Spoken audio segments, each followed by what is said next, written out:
চলো কিশোরী, আজকে একবার ঠাকুরমশাইয়ের ভিটে থেকে ঘুরে আসি। অনেক দিন হয়ে গেল ওনার কাছে গিয়ে গল্প শোনা হয়নি। হ্যাঁ গো, ঠিক বলেছ। চলো যাওয়া যাক। ওদিকে আকাশের যে অবস্থা, দেখো কেমন মেঘ করে গুড়গুড় করছে। কিশোরীর কথা মতো আকাশের দিকে তাকাতেই বুকটা কেঁপে উঠল। মেঘের গর্জনের পাশাপাশি ঝোড়ো হাওয়া বইতে শুরু করেছে। পাসিং শো আর তেলে ভাজার প্যাকেটটা সঙ্গেই আছে। কি বলো কিশোরী? সে আর বলতে, ভাগ্যির সঙ্গে নিয়েছিলাম। আসলে আমার একটা ধারণা হয়েই গিয়েছিল, সামনেই আবার কালী পুজো আসছে। তার আগে অসময়ে প্রকৃতির এই অবস্থা, কোন দিকে যে যাই। সেদিন আমি ও কিশোরী মঠ লেনের রাস্তা ধরে হাঁটতে হাঁটতে ঠাকুরমশাইয়ের ভিটেতে পৌঁছে গেলাম। ভিটেতে পা রাখার সাথে সাথেই একেবারে ঝমঝমিয়ে বৃষ্টি শুরু হয়ে গেল। বাপরে কাকা বাবুরা, তোমরা এই দুর্যোগের মধ্যেও যে আসবে ভাবতে পারিনি। এসো এসো, ভেতরে এসো। এই বাদলার দিনে আর কতক্ষণ বাইরে দাঁড়িয়ে থাকবে? হ্যাঁ গোচারি, আসতেই হলো। সেই কবে দশমী সেরে গেছিলাম, তারপরে আর ব্যস্ততার মাঝে আসাই হয়নি। ঠাকুরমশাই সুস্থ আছেন তো এখন? হ্যাঁ হ্যাঁ, বাবার শরীর এখন ভালোই আছে। নাও, তোমরা ভিতরের ঘরে গিয়ে বসো বরং। আমি তোমাদের জন্য গরম গরম চা আর মুড়ি মাখা নিয়ে আসি। চারির কথা শেষ হতেই সে রান্নাঘরের দিকে চলে গেল। আমি আর কিশোরী ঠাকুরমশাইয়ের ঘরে ঢুকলাম। কিছুক্ষণের মধ্যে চারিও এসে গেল। আমাদেরকে দেখে ঠাকুরমশাই বললেন, কি ব্যাপার ভাইয়ারা, হাজির হয়ে গিয়েছ যে দেখছি। তা বেশ ভালোই করেছ। এই ঝড় বৃষ্টির দিনে আমারও ঠিক একা একা বসে থাকতে ভালো লাগছিল না। আজ ভাবছি তোমাদের একটা ঘটনা শোনাবো। তা আজকে কি গল্প শুনতে চাও শুনি? সে আপনি যা শোনাবেন তাই শুনবো। আপনার জন্য তেলে ভাজা আর পাসিং শো নিয়ে এসেছি। বাহ, দুর্দান্ত ব্যাপার যে! এই দুই জিনিস তো আমার সর্বদাই প্রিয় হে। আর রইল বাকি গল্প শোনাবার কথা। তাহলে বলি এক বিশেষ কাহিনী।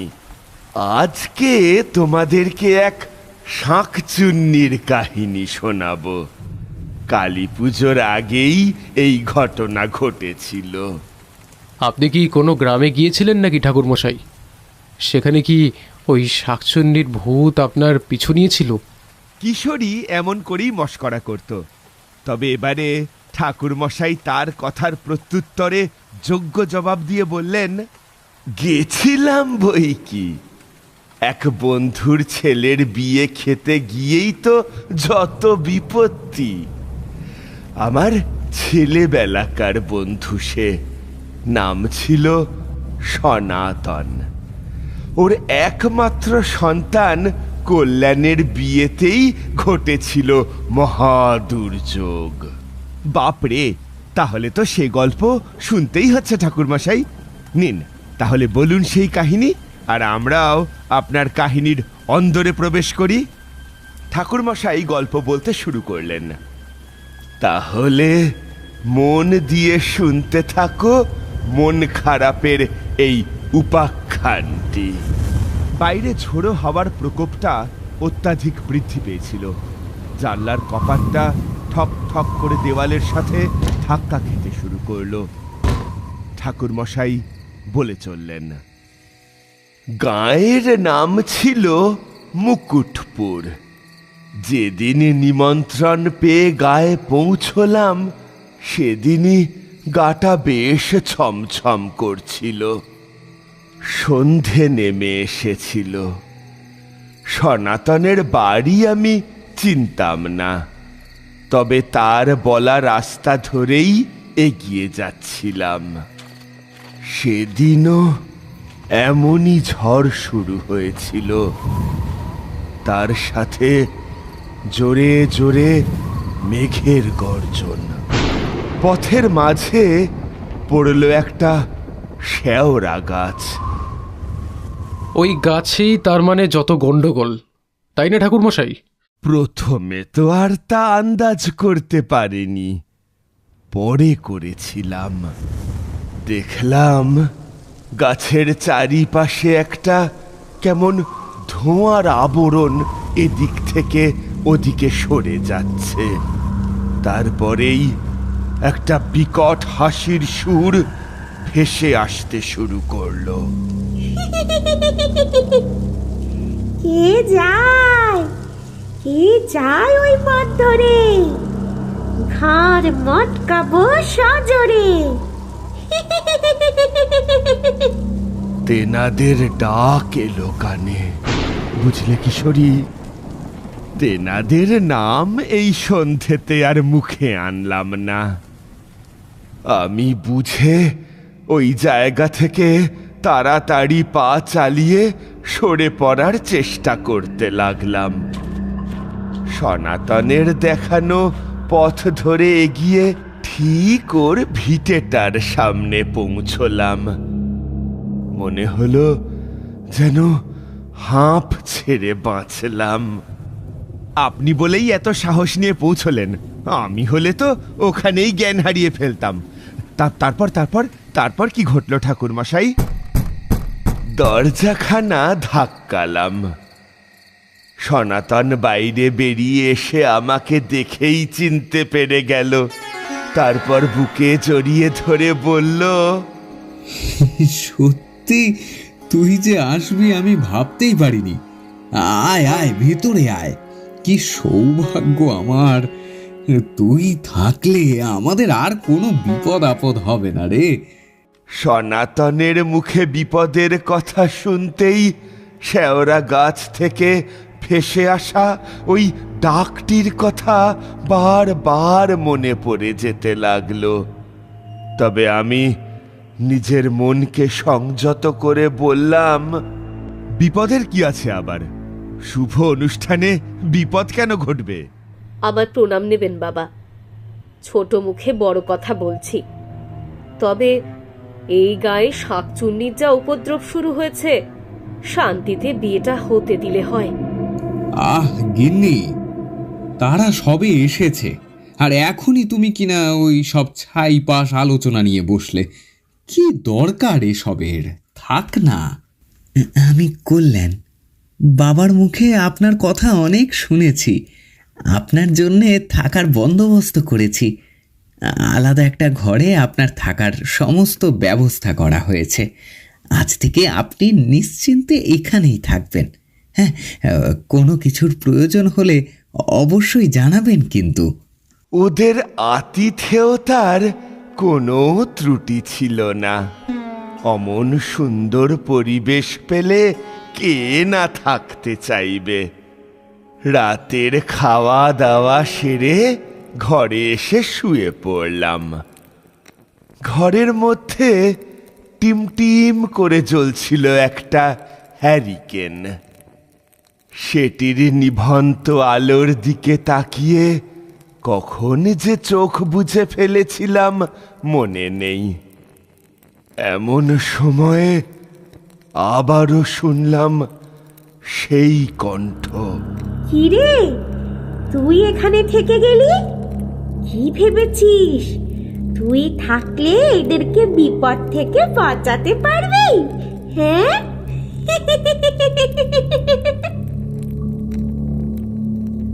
আমি ঘুম ভাঙা চোখে হঠাৎ উঠে বসলাম বিছানায়। হ্যারিকেনের নিভন্ত আলোয় চারিদিক ভালো করে চোখ করলাম, কিন্তু না, কাউকে কোথাও দেখতে পেলাম না। নিজের মনের ভুল ভেবেই আবার শুয়ে পড়লাম। বৃষ্টি বাদলার দিন, ঘুমটাও মন্দ আসছিল না। আবারও সেই এক কণ্ঠ, কেউ যেন আমাকে ডাকছে।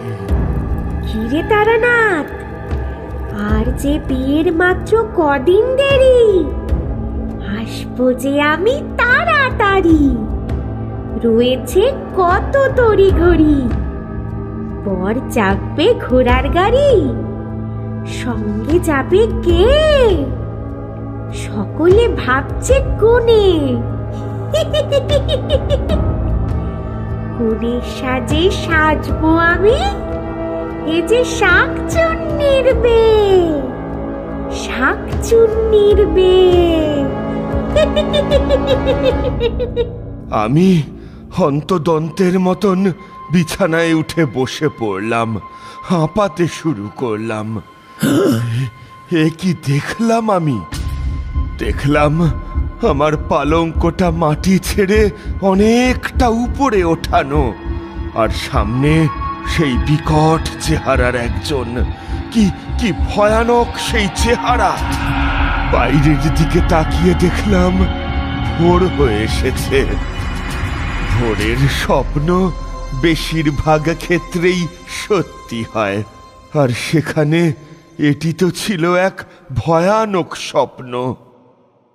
ওরে বাপরে, শুনেই তো গায়ে কাঁটা দিয়ে উঠছে। বাবা, এরপরে কি হলো? বিয়ের দিন এগিয়ে এলো, লগ্ন বয়ে যেতে লাগলো, অথচ কনেকে খুঁজে পাওয়া যাচ্ছিল না। বাড়ির মধ্যে একেবারে হুলুস্থুলু পড়ে গেল। সনাতন আমার কাছে এসে বলল, তারা তারা সর্বনাশ হয়ে গিয়েছে রে। মালতীকে যে খুঁজে পাওয়া যাচ্ছে না রে। শুনলাম ও নাকি রাতের বেলা বিয়ের সাজে বাড়ি থেকে বেরিয়ে গেছে। কি করি বলতো? হ্যাঁ, আমার না বড্ড চিন্তা হচ্ছে। এই বলছি, তুই একটু দেখ। হ্যাঁ হ্যাঁ, আমি না কিচ্ছু বুঝতে পারছি না। তুই এক কাজ কর, কল্যাণকে সাথে নিয়ে আমার সাথে চল, আর কাউকে সঙ্গে নিতে হবে না। আমি যেদিন তোর বাড়ির দিকে আসছিলাম সেদিনই আমার সন্দেহ হয়েছিল। তারপরেও একদিন রাতের বেলা আমার স্বপ্নে এসেছিল সেই শাকচুন্নি। তোদের গ্রামের উপরে কিছু একটা অভিশাপ আছে সনাতন। এই গ্রামের কোনো মেয়েরই বিয়ে হয়নি বিগত বেশ কয়েক বছরে। কিছু কি ঘটেছিল এখানে? সেরকম তো কিছুই জানি না রে তারা। তবে গায়ের মোড়লের ছেলের বিয়ে ঠিক হয়েছিল একটা অনাথ মেয়ের সাথে। সেই মেয়েটাকে বিয়ের দিন থেকে আর খুঁজে পাওয়া যায়নি শুনেছিলাম। মোড়লের ছেলের আর বিয়ে হয়নি। মেয়েটার নাম ছিল কল্যাণী। কি হয়েছিল তার সাথে এ ব্যাপারে আমার কিছু জানা নেই। আমার মনের মধ্যে সন্দেহের বীজটা আরো জোরালো ভাবে উঁকি দিতে শুরু করলো। আমি আর দেরি না করে সনাতন আর কল্যাণকে নিয়ে গাঁয়ের মেঠো রাস্তা ধরে হাঁটতে শুরু করলাম। সেই সময়েই প্রবল ঝড় উঠেছিল, সাথে মেঘের গর্জন। সামান্য এগোতে বৃষ্টিও শুরু হয়ে গেল। ওই ভয়ঙ্কর পরিবেশটা আগামী রশনি সংকেতের কথা জানান দিয়ে যাচ্ছিল। আপনারা তিনজন মিলে কি ওই শেওড়া গাছতলায় গিয়ে হাজির হলেন ঠাকুরমশাই? কি করে বুঝলে কিশোরী? তোমারও বুদ্ধি খুলে গিয়েছে বলতে হবে। তা এমন বুদ্ধি এলো কোথা থেকে শুনি? হবে নাই বা কেন? হ্যাঁ, আপনার কাছে গল্প শুনতে শুনতে তো এমনটা হয়েছে। তারপর কি হলো ঠাকুরমশাই? শেওড়া গাছতলায় গিয়ে দেখি কল্যাণের হবু স্ত্রী বেনারসি পরে গাছের ডালে বসে পা দোলাচ্ছে, আর একটা মরা বিড়ালের ঘাড় মোটকে সেটাকে চিবিয়ে চিবিয়ে খাচ্ছে। সেই দেখে আমাদের চক্ষু একেবারে চড়ক গাছ। হিরে তারা না এলি নাকি? এই যে দেখ দেখ, বিড়ালের মাথা খাই। নাই রে নাই রে নাই, আমি বিড়ালের মাথা খাই। তবে এবারে কল্যাণের মাথা চাই। আয় কল্যাণ, এদিকে আয়। নইলে করবো হায় হায়। মানুষের মাথার হাড় চিবোতে বড়ই সুখ পাই, বড়ই সুখ পাই। তাই রে নাই রে নাই। খবরদার, খবরদার বলছি, ওই মেয়ের শরীর ছেড়ে দে, না হলে এই যে লঙ্কা পোড়া দেখছিস এক্ষুনি তোর গায়ে ছুঁড়ে মারবো, দেখবে? তাহলে দেখ। এই বলে কিছুটা লঙ্কা পোড়া ওই শাঁকচুন্নির শরীরে ছুঁড়ে দিতেই সে ওরে বাবা রে মা রে করে গাছ থেকে ধপাস করে মাটিতে পড়ে কাতরাতে শুরু করলো। ছেড়ে দে, ছেড়ে দে আমাকে, দয়া করে ছেড়ে দে। কেন এসেছিস সেখানে? কি তোর উদ্দেশ্য? এই গাঁয়ের কোনো মেয়ের বিয়ে হতে দিচ্ছিস না কেন? বল। বলছি বলছি বলছি, বিয়ের শখ আমারও ছিল, কিন্তু ওই মোড়লের ছেলে আমাকে বিয়ে করে ঘরে তোলার পরে ফুলশয্যায় রাতে আমার ঘরে এলো না। আমি দেখলাম আমার স্বামী কোথায় একটা যাচ্ছে। আমি বিয়ের সাজে ওর পিছু নিলাম। দেখলাম একটা কুটিরে ঢুকলো। তারপরে জানলার কাছে গিয়ে লুকিয়ে লুকিয়ে দেখলাম একটা সুন্দরী মেয়ের সাথে নোংরামি করছে সে। সেই দেখে মাথায় রক্ত চড়ে গেল। কি করব বুঝতে না পেরে ঝড়ের রাতে দৌড়তে শুরু করলাম। তারপরে নজরে পড়ল এই গাছটা। নিচের শাড়ির আঁচলটা গাছের ডালের সাথে বেঁধে ঝুলে পড়লাম। গলায় দড়ি দিয়ে মরলাম। তারপর কি হয়েছিল? কি রে, বলবি নাকি আবার দেবো এই লঙ্কা পোড়ার ছ্যাঁকা? দিস না, দিস না, দিস না, বলছি বলছি। গ্রামের লোকেরা জানার আগে খুব ভোরবেলায় ওই মোড়ল এসে আমার ঝুলন্ত শরীরটাকে গাছ থেকে নামালো। তারপরে সেটিকে নিয়ে গিয়ে পিছনের ওই ডোবার মধ্যে ফেলে দিল।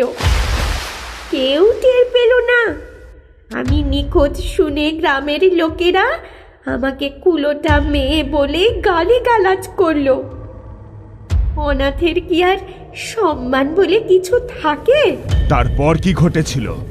এরপরে আমি প্রতিশোধের আগুনে জ্বলতে শুরু করলাম। যে মেয়ে বিয়ের পরে স্বামীর সাথে ঘর করতে না পেরে অপঘাতে মরে, সে মরার পরে শাকচুন্নি হয়ে যায়। আমি মোড়লকে আর ওর ছেলেকে ঘাড় মোটকে শেষ করে ফেলেছিলাম। কিন্তু এর পরেও আমি একা থাকার কষ্ট সহ্য করতে পারিনি। তাই এই গ্রামে কারুর বিয়ে লাগলে আমি সেই বিয়ে ভেঙে দিই, ভয় দেখিয়ে, না হলে ওই নতুন বউয়ের ঘাড়ে চেপে। কিন্তু কল্যাণের তো বিয়েই হয়নি, তাহলে? কল্যাণীর বউয়ের শরীরে ঢুকেই তো বিয়ে করতে চেয়েছিলাম আমি, যাতে আমার সব ইচ্ছে পূরণ হয়, কল্যাণীর সাথে সংসার করতে পারি আমি। তবে রে, দেখাচ্ছি তোর মজা। এক্ষুনি তুই ওই মেয়ের শরীর ত্যাগ করবি, না হলে এই ঝাঁটা দিয়ে পিটিয়েই আজ তোকে আমি মেরে ফেলবো। ঝাঁটা দিয়ে ভূত তাড়ালেন? এ যে সে ঝাঁটা নয়, মন্ত্রপুত ঝাঁটা। এর এক একটা আঘাতে শাকচুন্নির শরীরের এক একটা স্থান জ্বলে পুড়ে শেষ হয়ে যেতে লাগলো। আর শেষে সে ক্লান্ত হয়ে বলল, যাচ্ছি যাচ্ছি, আমি চিরকালের জন্য এই গ্রাম ছেড়ে চলে যাব, আর কোনোদিনও এখানে ফিরে আসবো না। আমার বিয়ের স্বাদ আর পূরণ হলো না। তুই যে চলে যাচ্ছিস সেটা বুঝবো কিভাবে? আমি এই মেয়ের শরীর ছেড়ে যাওয়ার সময় শেওড়া গাছের সব থেকে বড় ডালটা ভেঙে দিয়ে যাব, আর সেটা মনমরিয়ে পড়বে ওই পেছনে ডোবার জলে। কিছুক্ষণের মধ্যেই সেই মস্ত ডালটাকে ডোবার জলে মর মর শব্দ করে ভেঙে পড়ে যেতে দেখলাম। বুঝলাম সে মেয়েটির শরীর ত্যাগ করে চলে গিয়েছে। তারপর কি হলো ঠাকুরমশাই? তারপরে মহা সমারোহে সনাতনের ছেলের বিয়ের কাজ সম্পন্ন হলো। আমি নববর ও বধূকে আশীর্বাদ করে নিজের গ্রামে ফিরে এসেছিলাম। তবে কালী পুজোর আগে ঘটা এই ভয়ঙ্কর ঘটনার কথা আমার আজও মনে পড়লে গায়ে কাঁটা দিয়ে ওঠে। সেদিন মায়ের আশীর্বাদ ছিল বলেই আমি সনাতনের পরিবারকে ওই দুর্যোগের হাত থেকে রক্ষা করতে পেরেছিলাম। আজকের কাহিনীটা দারুণ লেগেছে ঠাকুরমশাই। সেদিন ঠাকুরমশাইয়ের কাছ থেকে এই কাহিনী শুনে আমি আর কিশোরী বেশ রাত করে বাড়িতে ফিরে এসেছিলাম। অপেক্ষায় ছিলাম আবার একটা নতুন কাহিনীর। আমাদের এই গল্প যদি আপনাদের ভালো লেগে থাকে তাহলে অবশ্যই লাইক করবেন এবং শেয়ার করবেন। যারা চ্যানেলটিতে নতুন তারা অবশ্যই সাবস্ক্রাইব করুন। শুধু বেল আইকনটি টিপে নোটিফিকেশন অন করে দিন, যাতে আমাদের পরবর্তী কাজগুলোর খবর সবার আগে আপনার কাছে পৌঁছয়। ধন্যবাদ।